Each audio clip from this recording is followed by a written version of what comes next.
Hello friends, Mayank take कक्षा में मैं मयंक मिश्रा एक बार फिर से आपके सामने हाजिर हूँ। और आज हम डिस्कस करेंगे टपल्स के बारे में। Tuples in Python. पाइथन में टपल्स का यूज़ क्या है, टपल्स कैसे क्रिएट करते हैं, टपल्स और लिस्ट में डिफरेंस क्या है, टपल्स को कब यूज़ करते हैं, यही सारी चीज़ें आज हम डिस्कस करने वाले हैं अपने ट्यूटोरियल में। तो चलिए बिना टाइम वेस्ट किए शुरू करते हैं अपनी कक्षा, मयंक टेक कक्षा। चलते हैं अपनी कंप्यूटर स्क्रीन पर, देखते रहिए मयंक टेक कक्षा।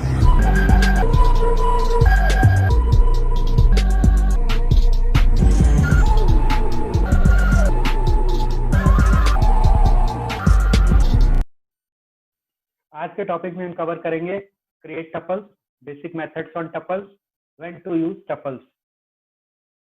टपल्स को क्रिएट कैसे करते हैं? क्रिएट करने के लिए आपको लिस्ट की तरह ही यूज करना है।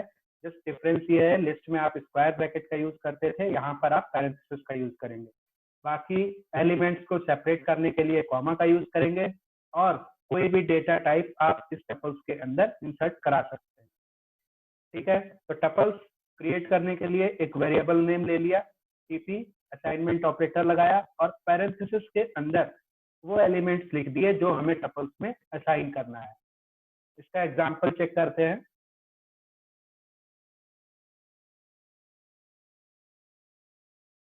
यहाँ पर मैं एक फाइल क्रिएट कर लेता हूँ।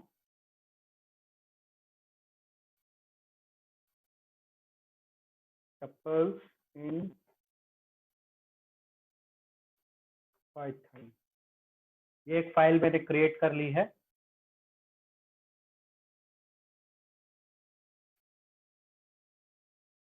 और यहाँ पर हम अपना कोड लिखेंगे। Variable name TP equal to, आप कोई भी वेरिएबल ले सकते हैं, वो आपके ऊपर डिपेंड करता है कि आप कौन सा वेरिएबल यूज करेंगे। बस इतना ध्यान रखें कि वो वेरिएबल बिल्ट इन फंक्शन या बिल्ट इन पाइथन के किसी भी वेरिएबल से मैच ना करे, आप ऐसा नाम यूज करें। तो टीपी, यहाँ पर हम एक टपल असाइन कर रहे हैं, पैरेंथेसिस लगाया 1 2 3 4 5। ये मैंने एक टपल डिफाइन कर लिया है। अब इस टपल को प्रिंट करके देखते हैं।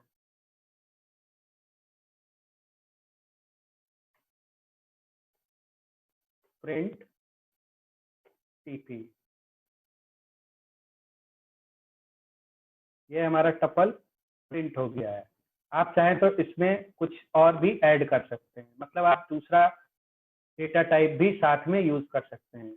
लेकिन अगर आप इस वाले टपल में चेंज करना चाहें तो आप नहीं कर सकते हैं। इसके लिए आपको दूसरा डेटा टाइप या दूसरा टपल डिफाइन करना पड़ेगा। जैसे pp2 इक्वल टू, यहाँ पर हम दे देते हैं 1, फिर 2,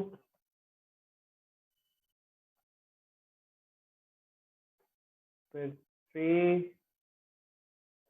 फिर 4। प्रिंट pp2 रन कराएंगे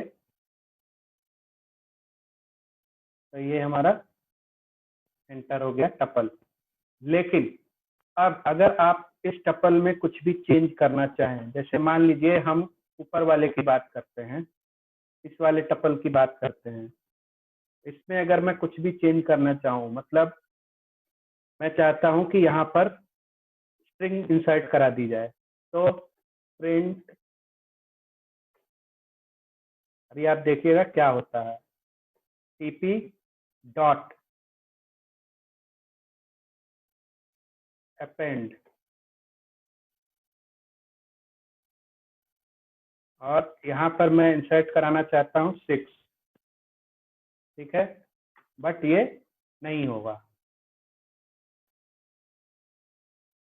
देखिए इसने एरर दे दी। ठीक है, तो नो एट्रीब्यूट इन टपल। ठीक है, टपल में आप नहीं यूज कर सकते हैं अपेंड को। या फिर अगर आप चाहें कि हम इंडेक्स वैल्यू के थ्रू इसको चेंज कर दें, तो टीपी, और एक मिनट, इसको लिखते हैं ऐसे, TP equal to index value देनी है ना, इंडेक्स वैल्यू के लिए ये लिखेंगे। और मान लीजिए हमने 1 पे चेंज करना है, 1 पे चेंज करने के लिए मैं यहाँ पर लिखना चाहता हूँ 2, बट ये रन नहीं करेगा,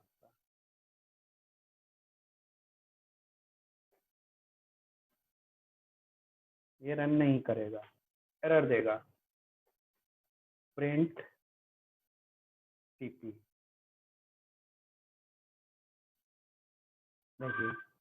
नहीं चेंज कर सकते हैं टपल्स में, यानी टपल्स हमारा इम्यूटेबिलिटी को फॉलो करता है। इस तरह से आप अपने टपल्स को असाइन कर सकते हैं, ठीक है। फिर क्या करते हैं,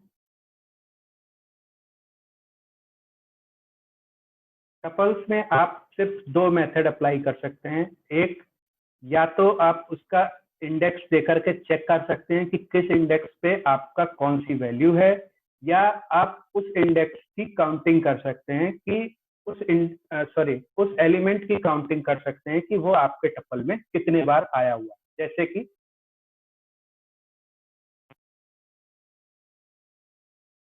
इन सबको मैं कमेंट आउट कर देता हूँ और यहाँ पर लिखता हूँ नया टपल।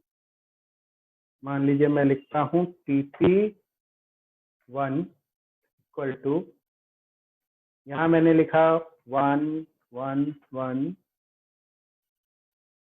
2 3 4, ठीक है। अब मैं चाहता हूँ कि इसके किस इंडेक्स पे कौन सी वैल्यू है ये चेक करने के लिए, तो मैं यहाँ पे लिखूंगा TP इंडेक्स वैल्यू दे देते हैं, इंडेक्स वैल्यू देते हैं मान लीजिए 2, प्रिंट कराएंगे, सॉरी, ओके, ये TP1 है,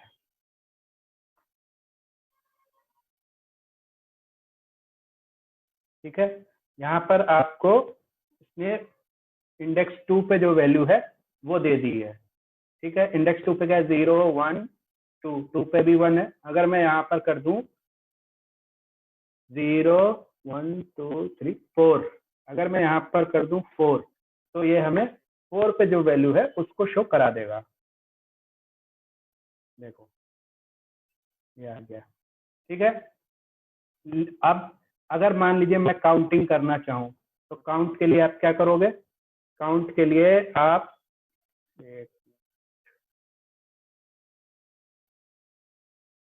इसको कमेंट आउट करता हूँ और यहाँ पर लिखता हूँ प्रिंट, ये वैल्यूज लगाई, TP1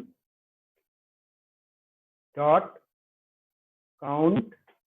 क्या काउंट करना है, मान लीजिए मैं 1 काउंट करना चाहता हूँ कि इसमें 1 कितने बार आया है, ठीक है। तो ये बताएगा अभी आपको कि कितने बार 1 आया है इस टपल में। इस टपल में आपका 3 बार 1 आया है, देखिए 1 2 3, ठीक है। अगर मैं यहाँ पर दे दूं 4 कि मुझे 4 काउंट करके बताओ कितने बार आया है, तो ये हमें बताएगा कि 4 हमारा 2 टाइम्स आया हुआ है, ये देखिए, ठीक है।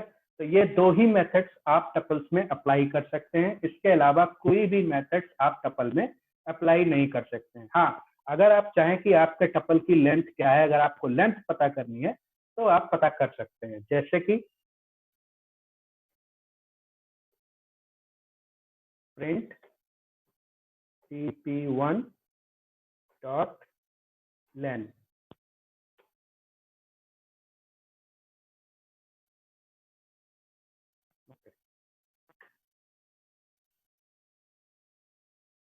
ये आपका, ये थोड़ा सा फॉर्मेट ये था कि लेंथ पहले आपको लिखना है क्योंकि आपको TP1 की लेंथ पता करनी है, इसलिए आप लेंथ लिखेंगे और जो हमारा ब्रैकेट्स होगा या जो हमारे पैरेंथेसिस हैं उसके अंदर आप वो वेरिएबल नेम लिखेंगे जिसकी लेंथ आपको पता करनी है। तो हमें TP1 की पता करनी थी तो उसके अंदर हम TP1 लिखेंगे।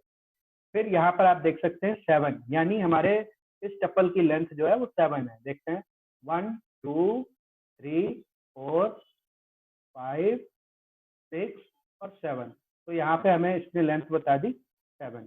इस तरह से ये ही ऑपरेशन आप टपल्स में परफॉर्म कर सकते हैं। इसके अलावा आप कोई भी ऑपरेशन टपल्स में परफॉर्म नहीं कर सकते। यानी 2 मेथड्स ही अलाउ करता है tuples. When to use tuples. अब जब टपल्स में आप सोच रहे होंगे कि जब हम कुछ भी चेंज कर नहीं सकते हैं, कोई भी मेथड्स अप्लाई नहीं कर सकते हैं, तो इसकी जरूरत क्या है, क्यों यूज करें हम? इसकी जरूरत सिर्फ वहां पर होती है, जैसे मान लीजिए आपके प्रोग्राम में कोई आपको वैल्यूज चाहिए और आप चाहते हैं कि ये वैल्यूज पूरे प्रोग्राम में कहीं पर भी चेंज ना हो, मतलब आपकी वैल्यू चेंज ना हो, वो फिक्स हो जाए। तो ऐसी कंडीशन में आप टपल्स का यूज करेंगे। जैसे मान लीजिए आप किसी कोई प्रोग्राम बना रहे हैं और उसमें आपने वीक डेज को एंटर कर दिया।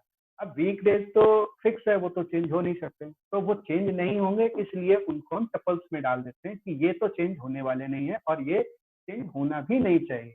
तो ऐसे केस में आप टपल्स का यूज करेंगे। इसीलिए टपल्स को इम्यूटेबल बोला जाता है, जबकि लिस्ट हमारी म्यूटेबल होती है। तो यही डिफरेंस है टपल्स और लिस्ट में।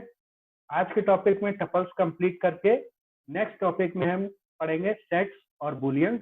उसके बाद पढ़ेंगे लूप्स, और लूप्स पढ़ने के बाद मैं आपको कुछ क्वेरीज दूंगा। उन क्वेरीज को आप सॉल्व करके हमें कमेंट आउट कीजिए, और कमेंट के बाद जिसका ऑप्शन सही होगा मैं उसको रिप्लाई दूंगा, और साथ में उसका सोल्यूशन भी प्रोवाइड कराऊंगा कि एग्जैक्ट सोल्यूशन क्या था उस क्वेरी का। तो सपोर्ट करते रहिए, सब्सक्राइब कीजिए, लाइक शेयर करते रहिए, ताकि मुझे मोटिवेशन मिलता रहे और मैं आपके लिए ऐसे ही इंटरेस्टिंग वीडियोस बनाता रहूं।